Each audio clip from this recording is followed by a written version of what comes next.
should take it slow.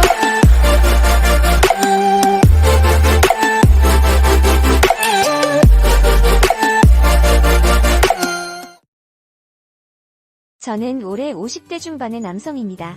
기업에 취직하여 나름대로 돈도 잘 벌어다 주고 있었고요. 저희 아내는 평범한 가정주부이고 저랑 아내 사이에 딸만 하나 있습니다. 사실 둘째 계획도 했었지만 생각보다 딸을 어렵게 낳은 이후로 잘 안되더라고요. 그렇게 무남 동녀인 외동딸을 키우다 보니 딸에 대한 저희의 관심과 사랑은 딸의 독차지였죠. 무엇이든지 딸을 중심으로 돌아갔을 정도니까요. 저희 딸은 어릴 때부터 음악을 좋아했습니다. 솔직하게 말하면 딸이 음악을 좋아는 했지만 재능은 별로 없었던 것 같습니다. 음악 계열이 재능으로 사실 결정되는 거다 보니 문제는 그런 음악을 하기 위해선 엄청난 돈이 깨진다는 게 문제였습니다. 악기 하나 사주는 데만 해도 몇 천만 원. 그것도 알고 보면 싼 편이라고 하더군요. 결국 실력도 실력이지만 고만고만한 실력의 딸에게 어떻게든 도움이라도 되고자 대출까지 받아가며 악기들과 선생님들을 붙여 과외도 받게 했습니다. 그렇게 딸이 성인이 되었을 무렵에는 정말 돈이 부족하더라고요. 결국 아내까지 나서서 선생님을 찾아다니고 좋다는 선생님은 정말 다 소개를 했습니다. 결국 그러고도 성적이 나오질 않아 서울의 음대를 떨어지고 다시 공부를 하고 있었죠. 그리고 어느 날부터 집에 아내가 데려온 선생님이 있었습니다. 대학 교수도 아니고 그냥 잘하는 유명한 선생님이라는 말에 저는 잘 모르다 보니 아내가 이련히 알아서 했을까 해서 알겠다고 했죠. 근데 그것이 지옥 같은 일의 사작이 될 줄은 전 꿈에도 몰랐습니다. 아내가 데려온 30대 후반의 남자는 서글서글한 인상의 남자였습니다. 생김새가 정감이 가는 남자. 이 남자가 선생님으로 들어오고 나서 집에 웃음소리가 넘치더군요. 제가 퇴근하고 나서 집에 오면 정말 자주 이 남자가 같이 있는 걸 봤습니다. 저는 한편으로는 너무 의문이 들었죠. 우리 형편에 지금 매일같이 이 남자를 집에 들일 수가 없을 텐데 아내에게 물었습니다. 선생님이 몇 번이나 오시냐고요? 그랬더니 아내가 선생님이 우리 딸에게 재능이 있는데 아직 제대로 된 코칭을 못 받았다고? 자기가 적은 가격을 받고 주 5회 이상을 강의를 해주겠다고 했다는 거였죠. 제가 알기론 여태 선생님들은 주 1-2회 가한계였는데 그때부터 뭔가 이상함을 느끼긴 했지만 그래도 좋은 게 좋은 거라 잘 되었다며 고만 운분이네 하고 말았습니다. 그렇게 3달이 지났을 무렵 점점 저의 자리가 없어지는 걸 느껴졌습니다. 제가 퇴근을 하고 돌아와도 아무도 절 반기지도 않고 그 선생님과 방에서 웃고 떠드는 소리가 계속 들립니다. 선생님이 십시가 되어 집에 돌아갈 때까지요. 그 선생님이 마치 저를 대신하는 것처럼 느껴지더군요. 그저 저는 돈이나 벌어오는 ATM기 같은 거랄까요? 심지어 그 말조차도 특강 있다고 딸과 아내가 절 놔주도 밖에 나갔다 온다던지요. 3개월이나 이런 상태가 계속되다 보니 제가 아내에게 이야기를 했습니다. 딸아이 연습도 좋긴 한데 선생님 부담되실 테니깐 이제 수업 좀 줄였으면 좋겠다니깐. 그 말을 듣자마자 아내는 쌍심지를 키며 버럭하며 말하더군요. 딸아이 유학도 가야 되고 가장 중요한 시점에 이러면 저보고 책임질 거냐는 소리를 하더군요. 그래서 그 문제로 많이 다퉜습니다. 딸도 수업 줄이고 싶지 않다면서 저한테 원망하는 소리를 하는데 저도 답답하더군요. 그러면서 아내는 계속해서 그 선생님을 감쌉니다. 어디 가서 이런 선생님 못 구한다고 딸의 재능을 알아봐준 유일한 선생님이라고요. 이 가격에 이렇게 해주는 사람 어디 흔할 줄 아냐고 하던데 솔직히 전 그 선생님 알아봐도 잘 모르겠습니다. 그저 그런 대학 나왔거든요. 시향학단 들어가지고 못하고 유학생 출신 아니면 더 답이 없는 걸로 아는데 그런 이야기를 할 때마다 아내는 학벌이다가 아니라고 진짜 실력 있는 분이라고 아주 입에 거품 물고 흥분된 목소리로 말하는데 딸한테 물어봐도 너무 의지되고 좋은 분이라고만 하더군요. 결정적으로 아내가 저보고 그럼 이 선생님 내보내면 어디 교수급으로 이렇게 풀강의해 줄 분 내가 책임지고 구해올 수 있냐고 말도 안 되는 무리수를 던지더군요.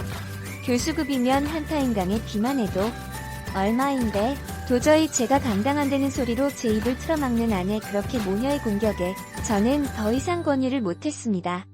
현실적인 상황에서 제가 돈이 넘쳐서 해결할 수 있는 것도 아니다 보니 저의 자리는 점점 설 곳이 없어졌던 거죠. 그렇게 반년가량이 지났을 무렵 하루는 몸이 너무 안 좋아서 반차를 내고 집으로 일찍 들어왔습니다. 그런데 딸아이는 학원에 갔는지 보이지 않았지만 신발장에 남자 신발 그 선생의 신발과 아내 신발이 있는 겁니다. 방문은 닫혀 있었고 안에서 힐덕거리는 소리 나더군요. 저는 믿을 수 없는 현실을 점점 받아들이며 냉정하게 생각을 시작했습니다.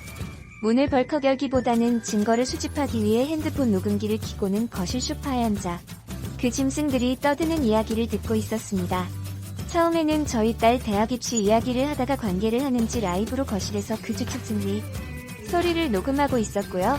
어느 정도 녹음하다 도저히 안 되겠다 싶어서 녹음기를 끄고 동영상 녹화로 바꾸어 켜고는 방문을 열어 제끼니 알몸으로 화들짝 놀라서 너무 당황하며 침대에서 벌떡 일어나는 선생놈의 얼굴을 주먹으로 후려갈겼습니다.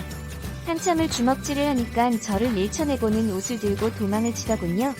아내는 안색이 파랗게 질려 파르르 떠는 모습에 일단 옷부터 입으라고 했습니다. 저는 너무 화가 나 아내의 뺨을 사정없이 갈겼습니다. 그리고 그날 저녁 아내가 절 폭행죄로 경찰에 신고를 하더라군요. 상간남 또 한재가 폭행했다며 고소한다는데 이런 모 같은 법이 어딨습니다. 결국 그 속고로 인해서 제가 벌금형을 당했습니다. 저는 상간남 소송과 아내에게 위자료 청구 소송을 했는데 아내녀는 저한테 맞는 날로 집을 나가서 들어오지 않고 있고 그 상간남 새끼랑 눈이 맞아서 도망친 건지 반년을 이 짐승들에게 돈을 줘가며 내 안방에서 그렇게 더럽게 놀아제낀 것을 생각하니 인상이 너무나도 허무하더군요. 딸은 엄마의 외도 사실에 충격을 먹은 걸로 보였습니다.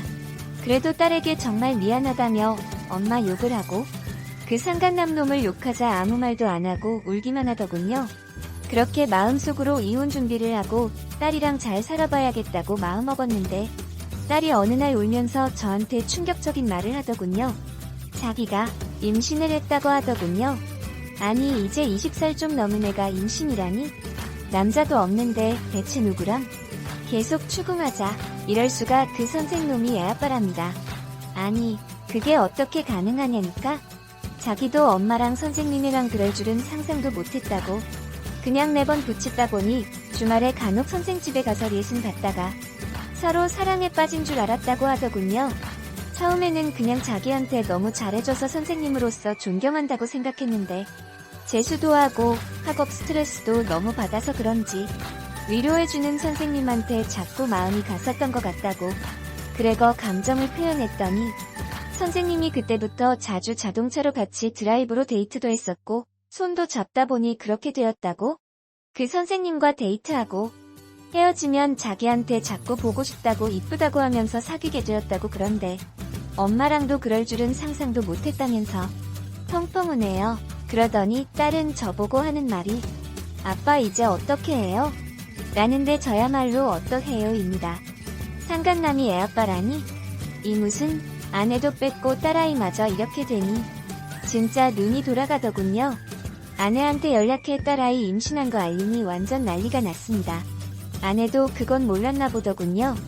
그 더러운 놈이 네가 장모인데 이젠 장모랑도 노냐고 짐승 같은 놈이랑 잘 살아보라고 했습니다. 그리고 얼마 지나지 않아 바로 아내가 찾아와서 싹싹 빌더군요. 진짜 자기는 그럴 줄 몰랐다고 자기랑 그러면서 딸까지 건드릴 줄은 몰랐다고. 자기도 피해자라고 하더군요. 제가 그냥 꺼지라고 이제 와서 피해자인 척 하지 말라고 여겨오니까 너도 고소가 고하고 남자놈도 끝까지 쫓아갈 거라고. 그렇게 소송 진행해서 상간남 돈을 다 받아냈고 아내는 위자료 받고 이혼 소송 진행하여 유책 사유에 아내가 상간남에게 돈을 퍼다주다시피 한 것까지 인정되어 80%의 재산을 제가 받고 이혼했습니다. 보통 5호라는데 정말 판사님께 감사하더군요. 그렇게 아내는 완전 개털이 돼요. 층자서 지낸다는데 이젠 관심도 없습니다. 딸아이의 임신은 가슴 아프지만 없었던 일로 했고요. 그 일로 인해서 딸아이가 너무 상처를 입고 있는 것 같아 생각만 해도 마음이 찢어질 듯이 아프지만 그놈한테 성인인 딸아이라 뭔가 조치를 취할 수 있는 것도 없다더군요. 그래도 이제라도 딸아이를 잘 다독여서 잘 살아볼까 합니다.